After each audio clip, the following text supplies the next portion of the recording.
There's just no other way to put this. Auburn choked away a golden opportunity at their best win of the season on Wednesday night in Tuscaloosa, and in so doing are in danger of also choking away their once promising NCAA tournament outlook. You are Locked On College Basketball, part of the Locked On Podcast Network. Your team every day. Hey there, welcome into the Locked On College Basketball Podcast, the only daily national college hoop show out there. I'm your host, Isaac Shade, and I want to thank you for joining us on today's episode. Lots to talk about, lots of SEC news. We're going to get to Zakai Zeigler's unfortunate season-ending injury. We've got a midweek six-pack for you, but we got to start on Auburn's collapse in Tuscaloosa on Wednesday night. We're joined today on Locked On College Basketball by our guy, Zach Blackerby, the host of Locked On Auburn, who almost had their biggest win of the entire season. Alabama, Zach, down by 17 at one point. The Crimson Tide, in the midst of this big national brouhaha, comes back for a 90-85 overtime victory. And here's the thing. Auburn still had a lead with 2.5 minutes to go, and they couldn't pull it off. And because of that, they now, in my opinion, move from last four byes, meaning they're safely in the NCAA tournament, to last four in, meaning they got to go to Dayton in a play-in game. What's going on with the Auburn Tigers? Yeah, I think that's a big question amongst Auburn fans. And look, I think the Auburn fan base is passionate, Isaac. It's loud. And they've got a few championships, conference championships, tournament championships over the last 5 years. And so it's been fun. It's been a fun run. But I still think we're kind of learning as a fan base, like what it means to be a bubble team, because Auburn hasn't really had a tournament team under Bruce Pearl that like wasn't a contender, at least in the conference. And so this is kind of the first time that they've been in this situation. And so we're kind of asking ourselves that a ton already. Like, is Auburn a tournament team? And looking at all the bracketology stuff, like it seems like it. And certainly a win against Alabama would have put them over the top. Very winnable game this Saturday against Tennessee. But yeah, right now, like I don't know how Auburn can be certainly confident that they're a tournament team. And they should not be, because that Tennessee game, even though they just lost Zakai Zeigler, who we found out on Wednesday tore his ACL. I always hate to see that for anybody, even a rival. Yeah. But man, like that, thankfully that's a home game for the Tigers. But I want to hit on this major moment in the Alabama game. 7.5 minutes to go. There's this weird scuffle under the baseline when Javon Quinterly goes up to intercept a pass, comes down and throws the ball off Johni Broome. And at that point, when that happened, Auburn is still up 66-58. Bama, though, was on a 9-0 run. By the time this is all sorted out and people are ejected and all this, next thing we know, Alabama has gone on a 16-0 run and eventually take their first lead of the game. Zach, it felt to me like it was like when a coach gets a technical and it spurs their team on. Was that the turning point in this game for you, or had it already happened when that 9-0 run started? Well, they certainly had momentum. I don't think there's any question about that. You don't have a run that big without seizing momentum and then some. But I think also in that moment, for some reason, Isaac, that was Johni Broome's fifth foul, even though he was on the ground and the ball was being thrown at him. I don't really understand how that happened. And Quinterly wasn't punished for that. Quinterly got nothing for that. No, it doesn't look like that's what was reviewed in like the 20-minute review that they were doing. They were looking at all about, the Bama's bench clearing and folks crossing half court, which is fine. I mean, whatever. That could be ruled. I don't know what all goes into that. Yep. Yeah, so that's cool. But so I think some of it was that, and I think some of it was just the fact that, Auburn, arguably their best consistent player throughout conference play has been Johni Broome, and he was out. And when you're playing a physical team like Alabama, you want Johni Broome on the floor. And he was limited because he got fouls early. And then, ultimately he fouled out. Jalen Williams ended up fouling out in overtime. Alan Flanagan fouled out. And so Auburn ran out of dudes. Auburn ran out of scorers. And so, I mean, there were a lot of Auburn fans chirping, like, why did Wendell Green have it so late? And it's like, he's the only guy that could really score consistently that still was able to play. But yeah, I think that moment in the game was pivotal. I don't think it was all because Alabama had guys ejected, but I think the fact that they had guys ejected and, they were able to rally around that at the same time, Janai Broome was no longer in the game. I think both of those things were huge. At one point this season, Bruce Pearl's team was 8-0. At another point this season, 16-3. But now they are 3-8 since then. And you talked about that game against Tennessee to close out the regular season. Obviously, we've got the SEC tournament upcoming next week. Zach, right? What does Auburn have to do to turn this thing around and just for like short-term memory, get rid of this 3-8? Like, who makes the plays? What happens to get a win against Tennessee and then get some momentum heading into the SEC tournament? So the way Bruce Pearl has built up this program, which was nothing when he took it over, has been to get talent, get guys that could shoot consistently and play good defense. And I think at times the defense is there, but there just aren't any shooters on this team, Isaac. And so like the answer to that question is to shoot better and to have more than one scorer that can consistently be a threat throughout the game.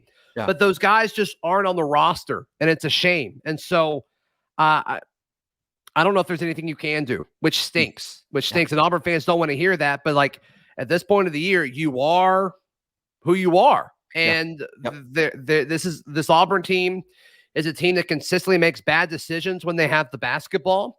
It's a team that, Auburn fans want to say then blame the refs because they're always in foul trouble, but it happens regardless of whatever crew it is. Not every crew hates Auburn. And at some point you got to say, hey, this is on us. Like, we've got to figure out why we're always in foul trouble.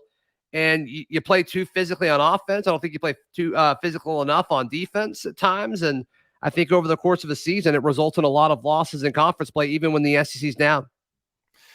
Oof. So, Zach, I know after Auburn games, you always host a post-game show, which you did on Wednesday night. Right. A lot of pain, Isaac. And so, Zach, I want to know, what was your message to the Auburn fan base as you were talking? Like, are you trying to give some sympathy and empathy and, hey, we're going to be all right, water's not cool? Or is it just leaning into the suck of it all? Like, where's the fan base at? Yeah, well, I think it depends on who you ask. The level-headed fans, and I would like to put myself in this situation, in this part of the fan base of like, Auburn is in a situation where they're complaining about a probable 20-win season. Imagine saying that 6 years ago, Isaac. Yeah. Auburn. Can you imagine Auburn complaining about a 20-win basketball season? No way. I mean, I grew up going all these the Jeff Lebo era, and Auburn was in the old Coliseum, and it wasn't good. It wasn't a fun time. And so, I think that's the proper perspective. Isaac, there's a section of the Auburn fan base that thinks this is Bruce's fault and they want to move on for Bruce Pearl. And it's like, Auburn won the SEC last year and they lost 2 first-round picks with Jabari Smith and Walker Kessler. They're gone.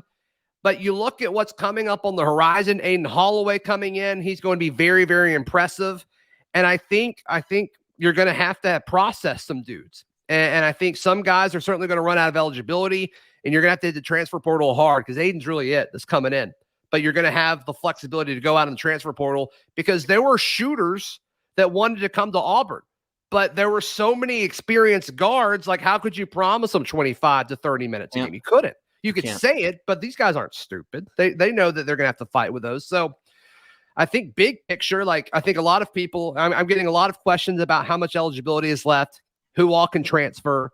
Those are the biggest questions I'm getting. And I get it. And I've been getting those for 2 months because the shooting situation has been an issue really since last year outside of Jabari Smith. But Jabari and Walker were just so good. They covered all of this up and they carried Auburn to an SEC championship. So I think it's a lot of that, Isaac. I think a lot of people are just kind of ready to see what Bruce does with the roster this offseason. Oh, man, we will keep our eyes on that for sure. Last thing, I know a lot of people around the nation have been looking in on this whole Alabama saga with Brandon Miller and everything surrounding that. And it's interesting, and I'd love to have just a quick take on the regional view of it. Like, I feel like America was cheering for Auburn in this game because it's like, Alabama, get out of here with that noise. What does it feel like in Alabama outside of the folks in Tuscaloosa? Mm-hmm. Well, outside of the folks in Tuscaloosa are Auburn people. So, I think they want some accountability to be thrown out. And look, this is the way Nate Oates has handled this isn't surprising. Like, this is who Nate Oates is, but he's good. Like, he's a really good coach. And so I think Alabama people are rallying behind him, and I don't blame them. I don't blame them for doing it. So I guess props to them. I mean, once all the news came out as far as like, oh, Brandon Miller did take him the gun and all of these things, he was present and, the list goes on. It's like, well, it sounds like they already knew that. And so at this point, like, you can't suspend them now. So you might as well just put your head down and just walk through it.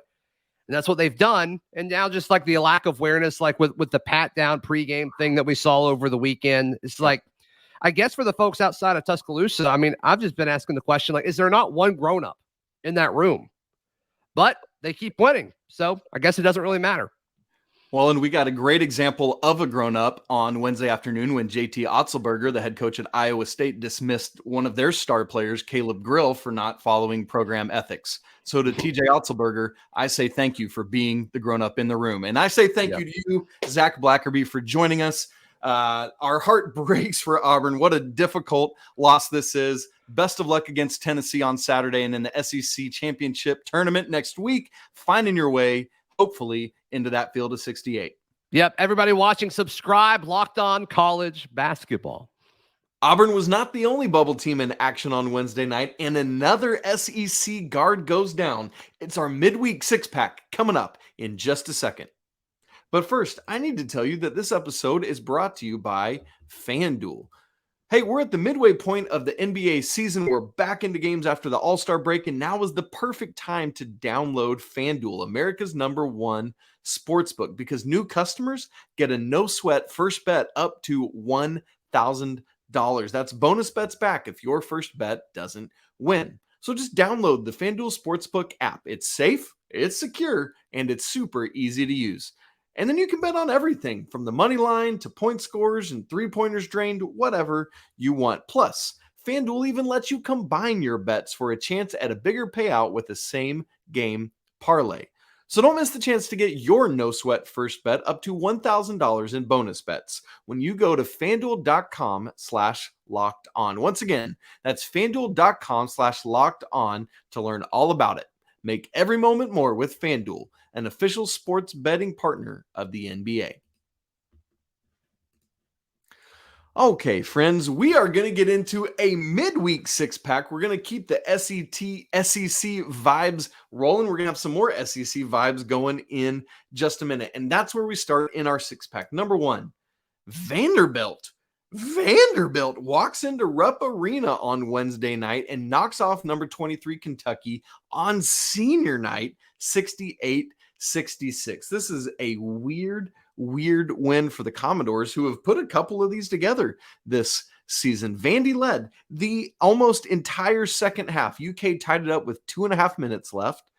Then the Cats took their first and only lead of the second half with 70 seconds to go. Vandy tied it right back up. Got a stop, took a lead with under 3 seconds to play, and Kentucky couldn't get another bucket to fall. It was really interesting how Jerry Stackhouse handled this last basket for the Commodores. They got that stop, came back, had about 10 seconds or so left on the clock. It kind of was one of those where they ran over to the bench, looked like we're going to take a timeout. He says, no, go. So they do and eventually score. As for Kentucky, what's the worst part of this? Well, it's one of two things. I'll let you decide. Number one, they lost Cason Wallace in this game. And a night after Zakai Zeigler goes down, and we're going to talk more about that in just a few minutes, another SEC guard goes down, and Cason Wallace, who rolled his left ankle. Keep in mind, Kentucky is already without Severe Wheeler, who had a minor procedure earlier on Wednesday. Here's the good news, hopefully, at least initially, for Kentucky. Coach Calipari said that x-rays are negative and that Cason Wallace might even be able to play on Saturday in the regular season finale.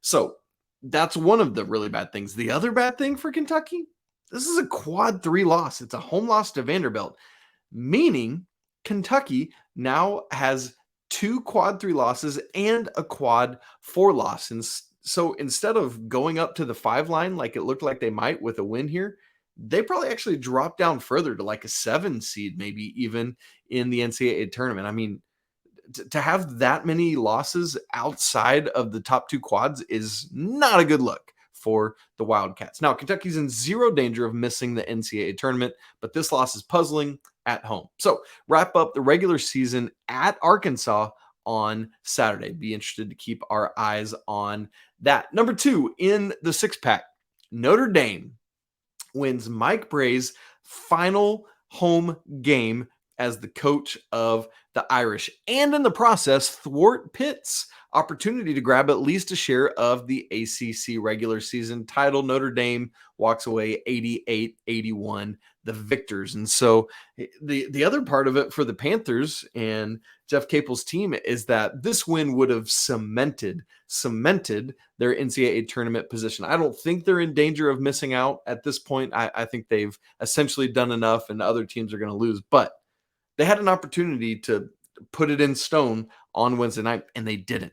So as for Pitt, their next game is at Miami on Saturday, and that's the bugaboo, because I'm just going to go ahead and tell you right now, they're not winning at Miami on Saturday. This was the game when they had to do it at Notre Dame, and they didn't. That's a tough pill to swallow for the Panthers. Number 3 on the 6-pack. Number 9, Texas goes to Fort Worth, loses at number 22, TCU, 75-73. It was a 3-pointer at the buzzer, so it really didn't feel as close at the end as that 2-point spread is, which, by the way, the spread was 3, so that's a bad beat coming at you.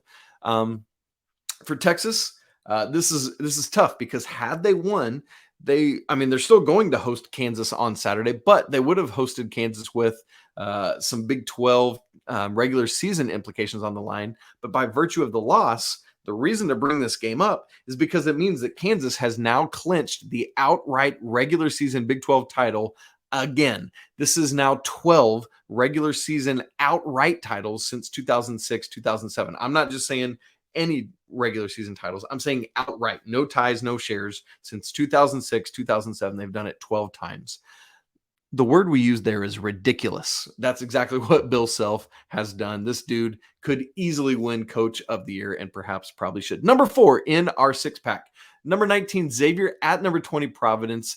X wins 94-89. They keep doing it shorthand, even without Zach Freemantle, and now they have sole possession of second place in the Big East with Providence and Creighton right behind. Remember, Marquette has already locked up the outright championship. Providence got a banked-in 3 from Jared Bynum to help send it to overtime. Sule Boom just had another massive game, 33 points on 11 of 19 shooting. Although, I will say that in overtime, he left the door open for the Friars, missed a free throw. Jared Bynum got a great look from the corner at 3 to win the game as the overtime buzzer sounded, but he missed, and X gets out with a victory. 5th in our 6-pack. Number 21, Maryland loses on the road at Ohio State, 73-62. Normally, that's not a bad thing, but Ohio State has been really bad in the back half of this season, essentially. Now, interestingly enough,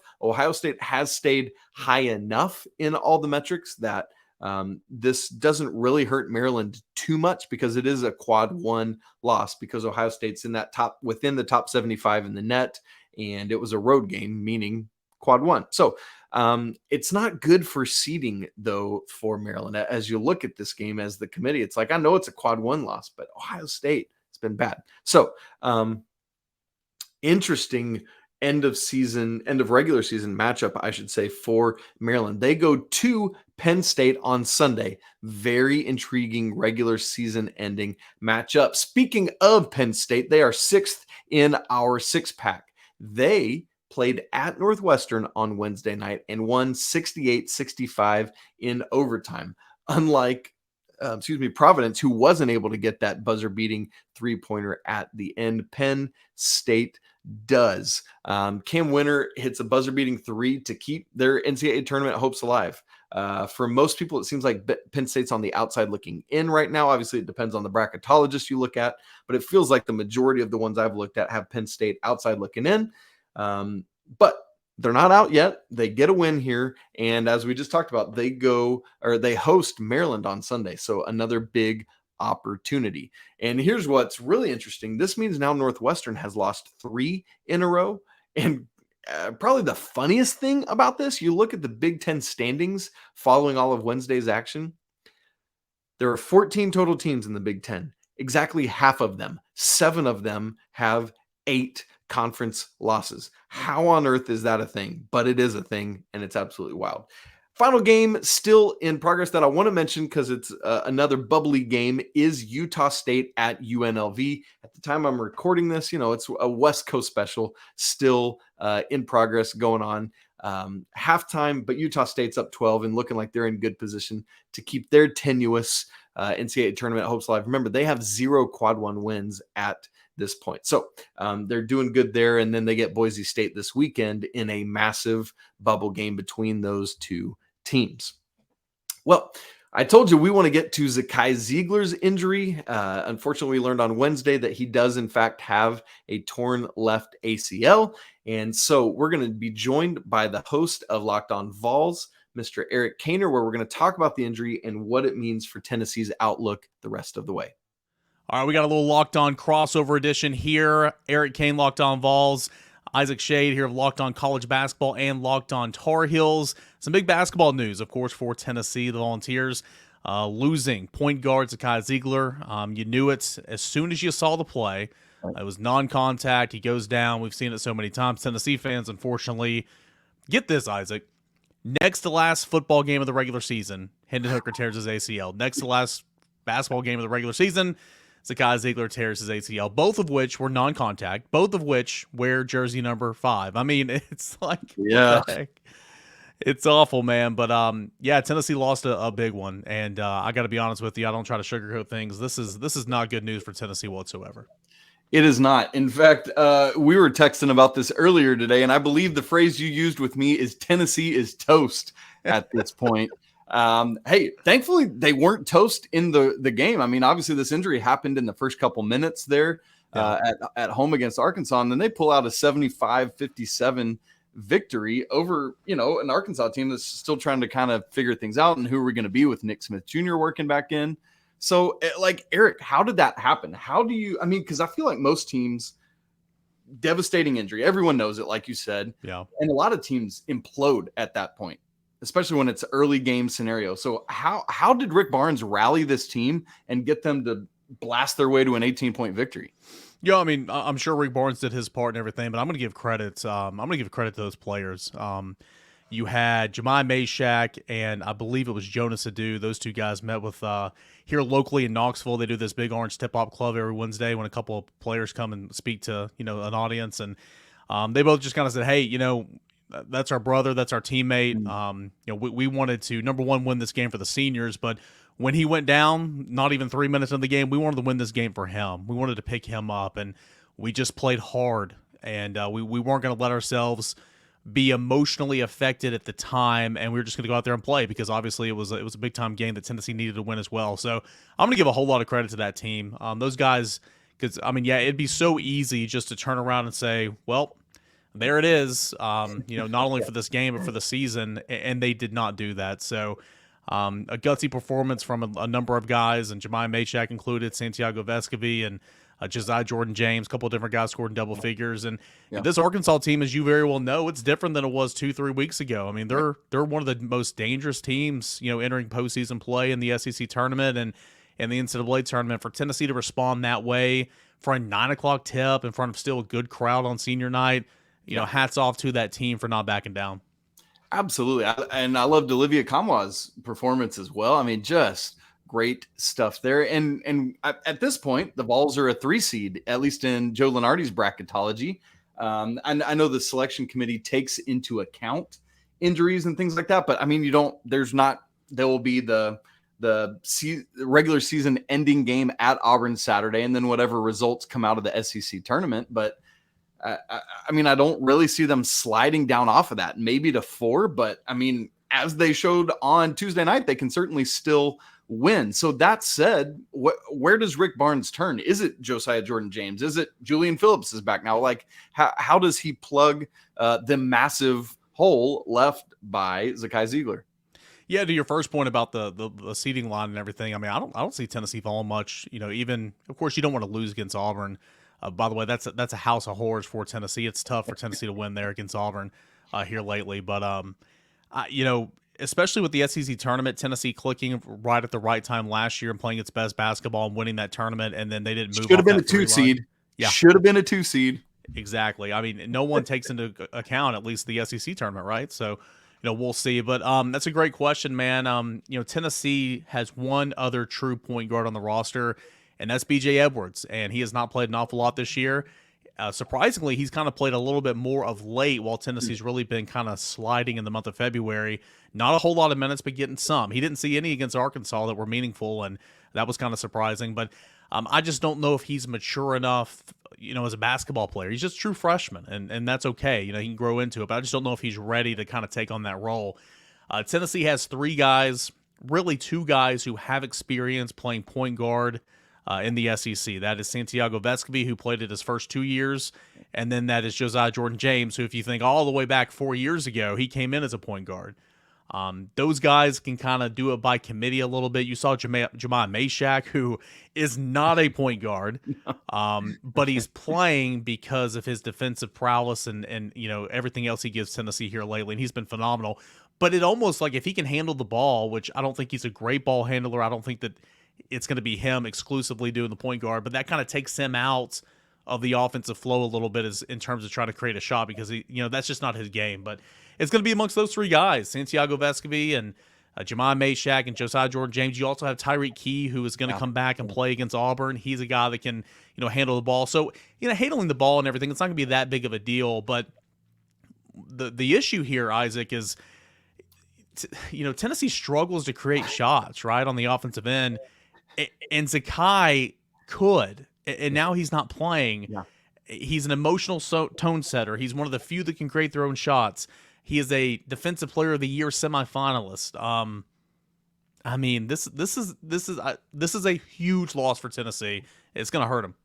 Yeah, I mean, a guy that's under 6 foot, but yet he makes such a massive impact, much more so than his height. To that point, I kind of like the Josiah Jordan-James thought of it because of the difference in height, and it's just like teams are not expecting that, and if he could do it, I mean, it just brings a completely different dynamic to what this team could do. And wouldn't that be wild if all of a sudden something like that happened and then it just unlocks the offense? I don't expect that to happen, but I mean, as you said, as Andy Patton, my co-host, and I on Locked on College Basketball have talked about all season, like that's been the bugaboo. This Tennessee defense ain't going anywhere, man. It's so insane. Yeah.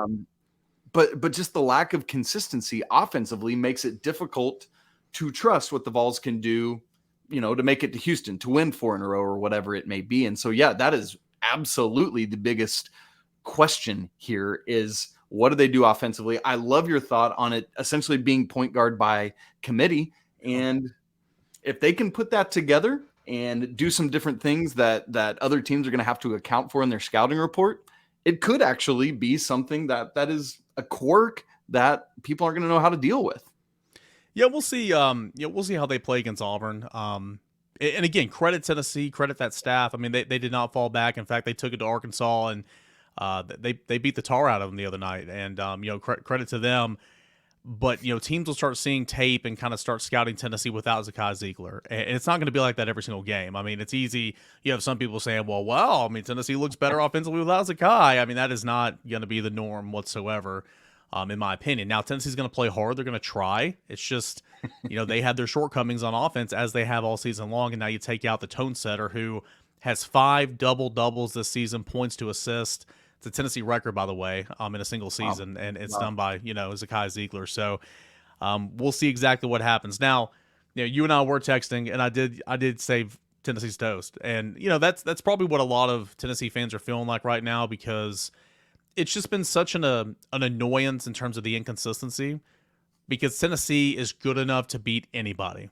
And they have. I mean, they're quad 1 record, and wins over top 10 teams. They've beaten some of the best this year, and then they've lost some games where it's just inexcusable, right? Colorado, it's just, right at the top, yeah. It's that inconsistency that's just really been troubling for this team. It's been annoying for this team. I will say this though. I mean, earlier, last year, heading into the conference tournament, during the conference tournament, Tennessee was playing its absolute best. Played well in the opening round, then couldn't find the bottom of the net in the second round and got bounced. That's right. So who's to say, what the team looks like heading into postseason play, because you just never know. Yeah. Well, we will certainly find out very soon, and I'm excited to see. And hopefully, Zakai can get on the bench, be something of a player coach. I think he could add a lot in that way just because of his ability to see the floor. But man, thoughts and prayers go out to Zakai, the whole Tennessee community, and obviously his family as well.